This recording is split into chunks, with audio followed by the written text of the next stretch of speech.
There are a lot of well-loved characters on the show, but one guy that I've never heard a single negative word about was Gary. If I catch you talking like that again, I'll kick your ass. All right, I'm backing down. One man's trash is another man's treasure.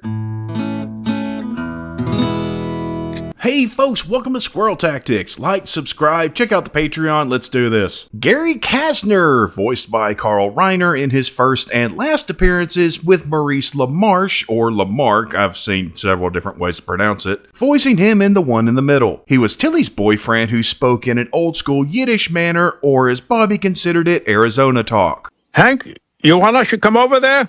You want I should come over there? That is so Arizona. We know from his tattoo that he served in the U.S. Navy on board the submarine USS Trout II, though he says this to Bobby when asked if he's a war hero like Cotton. Are you a war hero like my biological grandfather? A hero? No. I spent most of Korea in a submarine deep in the Pacific. The second USS Trout was commissioned in 1952, but was operated out of Connecticut and stayed on the Atlantic side of the Panama Canal through the Korean War, though it is possible that he served on more than one ship in his career. Anywho, we first meet Gary in The Unbearable Blindness of Lane when he and Tilly travel to Arlen to celebrate the holidays. Mostly Christmas, but also Hanukkah, seen as Gary's Jewish, with Hank and Peggy meeting them at the airport since they live in Arizona, and Hank didn't start off with a very good opinion of Gary. Firstly, because it's a guy dating his mom, so yeah, he's gonna be defensive, but then Hank sees Tilly carrying all the luggage, which he marks as another strike against Gary. Oh, Hank, Gary's nothing like Cotton. He's got a big heart. Of course, now the doctors call it enlarged. However, she's carrying the bags because Gary had heart surgery and it's best that he not lift anything too heavy. And when we meet Gary, he's just a guy you'd love to spend time with. And he does make Hank rather uncomfortable, but it's in the sweetest, most heartwarming way. I'm glad to meet you at last, Boychuk. Hey, let go. Never, you'll never get away. Basically, Gary is the anti-Cotton. He treats people right and he's fun to be around. Back at the house, Hank informs everyone of the sleeping arrangements, with Gary sleeping on a cot in Bobby's room and Tilly in the den with Luann. Gary thinks it would be easier for him and Tilly to just stay in the living room, and he's right, but Hank won't hear of it and we find out pretty quick why. Don't tell me you're uncomfortable with the thought of me and Gary sleeping in the same room. I didn't have that thought, Mom. You put that thought in my head. Hank talks to the guys about Gary, informing them he's Jewish, which, yeah, they're cool with, why wouldn't they be? And the conversation moves to whether Gary is funny, with Hank claiming that he isn't funny, but the guys make a point. I'll bet he's funnier than Cotton. Cotton ain't no funny at all, man. He got the POW camp, man. I go bamboo shoots, talking about him putting them in on damn fingernails, man. Don't freak me out about that. That night, as Bobby and Gary are getting ready for bed, the two bond, and Bobby loves Gary's way of speaking. Again, it's an old-fashioned Yiddish way, kind of like how Yoda talked. You I like. You said you I like instead of I like you. That's funny. I like that. Hank has a hard time getting to sleep, so he goes into the living room where Gary is eating some leftovers, though he isn't exactly sure what it is that he's eating. It's some kind of delicious cutlet. Chicken fried steak. Oh, well, I'm going to count this under chicken. Yep, chicken fried steak. You know, Texas Wiener Schnitzel, because that's where it comes from. German and Austrian immigrants in Texas, where their traditional foods were changed to better suit the locale. Instead of using veal like Wiener Schnitzel, chicken fried steak is typically cube steak, which is significantly cheaper. Anywho, Gary tries to talk with Hank, but Hank cuts him off by claiming that the faith healer preacher on TV is his favorite show. Hank, your mother means a great deal to me. It's been a long time since I've had these feelings. Sorry, but now is a bad time. This is my program. Which is a surprise to Gary, but this comes back later. Hiccups, be gone. Well, I guess there's nothing we can be gone. Peggy mentions to Hank that she wants to pick up a menorah so that they can celebrate Hanukkah with Gary the same way he's celebrating Christmas with them. Yeah, that just seems fair. After all, Jesus was Jewish, but Hank has an issue with this, mostly because he refuses to even entertain the idea of liking Gary. Bobby could blow out all the candles on Hanukkah Eve and make a wish. No, he's the new guy. Why should we change anything for him? He hasn't made any offers to change for me. The Hills head off off to watch an 8th grade basketball game, giving Tilly and Gary some alone time. And considering they'd been apart the night before, they wanted to make up for that lost time. Mister, it's certainly been a long, hot night. I got your mistletoe right here. Which wouldn't have been an issue, except Hank realized that Peggy didn't grab the basketball #1 foam finger, leading him to turn around, strange because he was in such a hurry earlier. Did you remember to bring the styrofoam finger? Yes, Hank. Does it say #1 on it? Yes, Hank. The basketball one? And when he got back home, he followed a trail of Tilly and Gary's clothes to find them making the beast with 2 backs on the kitchen table, which I kind of find odd because they started in the kitchen, then moved to the living room to get naked on their way back to the kitchen. Yeah, the logistics are kind of off here. Long story short, Hank sees what no one should ever have to see, and he goes blind. My eyes. So, yeah, Hank's now blind, but after visiting the doctor, he admits to Peggy what he saw, though what disturbs her about it is a little different from what disturbed Hank. How would you feel if you saw your mother on the kitchen table in the arms of a 65-year-old man wearing nothing but a submarine tattoo? I eat breakfast on that table. And when they get home, Hank makes up a story about poking himself in the eye, with the other eye compensating for this by shutting itself down. Something that Gary is justifiably confused by, seeing as it's complete BS. I never heard of an eye sympathetically shutting down. I've got a magazine you ought to read. It's called The 10 Commandments. Who's he talking to? He's Jewish, Hank. It's quite possible he knows the 10 Commandments better than you do. They celebrate Hanukkah and Christmas, with Hank being standoffish. Then Peggy asks Gary to drive Hank to Cotton's for lunch, which Gary agrees to, much to Hank's surprise. Every block we put between me and the kitchen table is a load off my mind. Amen to that. Now, where am I going? Huh? What? Peggy? Hank wants to ride in the truck bed, but Gary overrides him and instead decides to describe everything they're driving past. Since, Hank can't see it, something that, Hank gets rather tired of rather quickly. Here we got a billboard. They want us to buy some filing cabinets. Shut up! You're driving me insane! They make their way down to Houston to have lunch at Cotton's house, and right off the bat, Cotton has to be Cotton and make sure that Hank is actually blind and not just faking it. Well, either you're blind or you're slow. I'd believe both. Cotton then notices Gary and asks who he is, and I gotta say, I did not expect Cotton's reaction here. I'm not surprised that he recognized Kastner as a Jewish last name, but rather the fact that he immediately wishes him a happy Hanukkah. Something that Hank wouldn't even do. Gary Kastner. Kastner, happy Hanukkah. I served with one of your tribe in the Pacific. Name of Brooklyn. You know him? I know a Joe Brooks Stein. That's him. After shooting down a Christmas tree, no ready-aimed timber this time, they sit down to have lunch, and Cotton finds out that Gary is dating Tilly. And again, Cotton being Cotton, he starts mouthing off and bad-talking Tilly, which Hank tries to play off because that's what Hank does, but much like Homie D. Clown, Gary don't play that game, and he proceeds to make Cotton back down. You don't talk about her like that. Tilly's a great woman, a wonderful woman, and all you did was dump on her. Shame on you. Gary decides to wait for Hank out in the truck, and when Hank's ready to leave, Gary helps Hank to the truck. And you notice that Gary is more than willing to help Hank because he needs help, whereas Cotton just shrugged him off. Didn't have to leave early on my account. Where's my eggnog?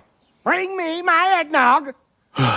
No problem. And rather than just take Hank back home, Gary takes him somewhere else where he's hoping that maybe Hank can come to terms with what's causing his blindness, but Hank thinks that Gary is taking him to a Jewish temple. Look, it's nothing personal. I'm just not crazy about the idea of my God seeing me in your God's temple. It's the same God, Hank. I know you know that. No, Gary took Hank to the faith healer that Hank had earlier claimed was his favorite show. Actually pretty nice of Gary to remember that, though Gary figures it was a lie to get out of having a conversation, which he is correct about, and finally Hank and Gary start having a conversation that Hank should have been willing to have a long time ago. You saw me and your mother in the kitchen. I'm not flattered that it made you go blind, but obviously it's something psychological with you. That's why we're here. Getting the fact that Hank saw them doing the mattress mambo out of the way, and Hank finally being willing to admit that Gary is a good guy, even if Hank hadn't been treating him as such, and that he was okay with Gary dating his mom, which led to an interesting reaction from Gary that Hank did not see coming. Hey, no fair. I didn't see you coming. Okay. Got your jollies by now? Gary then pushes Hank forward when the preacher asks if anyone needed to be healed, and we get a nice little moment where Hank and Gary admit that they'd be okay with Hank possibly being Gary's son-in-law someday, which breaks the psychological block in Hank's head and allows him to see again. Is this man your son? I'd like to think maybe one day. Yeah, well, I guess that would be an alright way to be thinking. Blindness, leave this man! I can see! Rata boy, I knew you could. The last we see of Gary in this episode, he's eating dinner with the Hills, and we find out that he likes to mix his mashed potatoes with cranberry sauce. The next time we see Gary is in Peggy's Turtle Song, when Hank's Mother's Day call to Tilly is brought to an end due to Gary showing Tilly what his present to her was. Oh, wait a minute. I remember you had a yellow car when I was little. Oh, Hank, I gotta go. Gary's here with my Mother's Day present. But wait, Mom. I love you too, honey. Gotta go. I hope you like it. I can't return it. His last appearance was in I Don't Want to Wait, and no, I'm not saying the entire thing, just go listen to the Paula Cole song after this video. When Bobby visits Arizona, more specifically the Holly Springs Retirement Community in Phoenix, for the summer, which is just a great time to go to Phoenix. This city should not exist. It is a monument to man's arrogance. Possibly Peggy's best line there. Anywho, Tilly gives Bobby his gift early, which is a toy meant for much younger children. And Gary recognizes pretty quick that Bobby is a little too old for Tilly's gift, especially considering he's 13, which for those of you that don't know is a rather important age for boys in Judaism. You know, in my religion, 13 is your official passage into manhood. It's called a bar mitzvah, or big party. Is that an Arizona thing? Arizona, New York, Miami. I got so many fancy pen and pencil sets, I was giving them away for years. You know, a strange thing occurred to me as I was rewatching this episode that had never clicked before. And that's back when I was, just a wee little squirrel. I remember getting fancy paper and pen sets from older relatives for birthdays and Christmases. Maybe it was just something older people did. Yeah, sorry, that just kind of got to me. I just got a lot of those sets randomly as a kid. Anywho, Gary decides to take Bobby under his wing and, be a loving male role model. And serious props to Gary. He always treated Bobby as though he were his own grandson. I'll tell you what. Tomorrow, you spend the day with me, and I'll show you how a man enjoys Arizona. By the time you leave here, you'll have hair on your kishkas. He even takes Bobby to his bachelor pad and tells Bobby to treat it as if it's his own bachelor pad. And after Bobby tells him about Connie and Joseph, even showing him a picture of them, Gary leaves to give Bobby some privacy, but not before giving him a little something. Feel free to give your little friend a call. I'll give you some privacy. Oh, I almost forgot. Use my cart.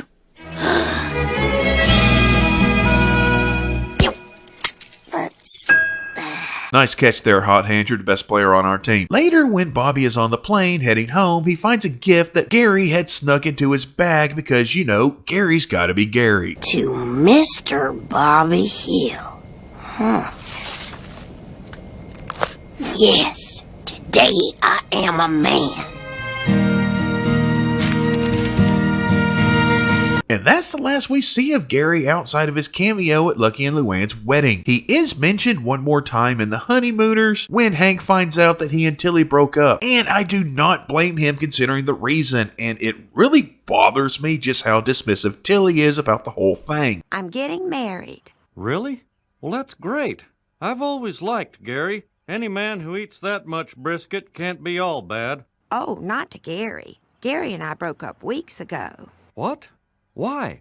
He got paranoid, Hank. He was always snooping around. That's how he found out about me and Chuck. What? Who's Chuck? We met a couple of months ago. The wedding is next weekend. Hope you can make it, honey. Bye. Who's Chuck? So, Gary Castner, the man who only did right by those around him and tried to bring joy and laughter everywhere he went. Even though he was only dating Tilly, he still treated her family as if they were his own. And he tried to avoid issues with Hank by simply talking things out. Though it was Hank who wasn't on board with doing so until he literally went blind. Gary was quick to defend Tilly, ironic seeing as she ended up cheating on him without an ounce of remorse. And he's one of the few people that stood up to Cotton, let alone getting Cotton to back down. Gary was a good man who liked to eat a lot, hence his bypass surgery, and was a big fan of brisket, which I've been informed is apparently normal for Jewish people. That kind of makes sense, they don't eat pork. So yeah, barbecues are pretty much going to be brisket. Gary was one of the better characters on the show, possibly the best character. I mean, who's better than Gary? And he really got done dirty by how they handled getting rid of him. He deserved a lot better and should have been used in more episodes. Honestly, I'd have been fine with him sticking around instead of Tilly. And let's not overlook how he wasn't just willing to celebrate another religion's holiday, but to even take Hank to another religion's place of worship if it meant helping him. Gary really was a stand-up guy, and it bears repeating, he so deserved better. I like 'em flat. Press harder. Peggy. So, okay. Who wants to make cookies? Oh, look, a hitchhiker with a beard, a gun, and a dog. I think we'll pick him up. It maybe take you out of this mood you're in. He looks like a nice guy. No. Look, we can take the dog. No. He'll lick your face. You'll feel better. No. Don't you like dogs?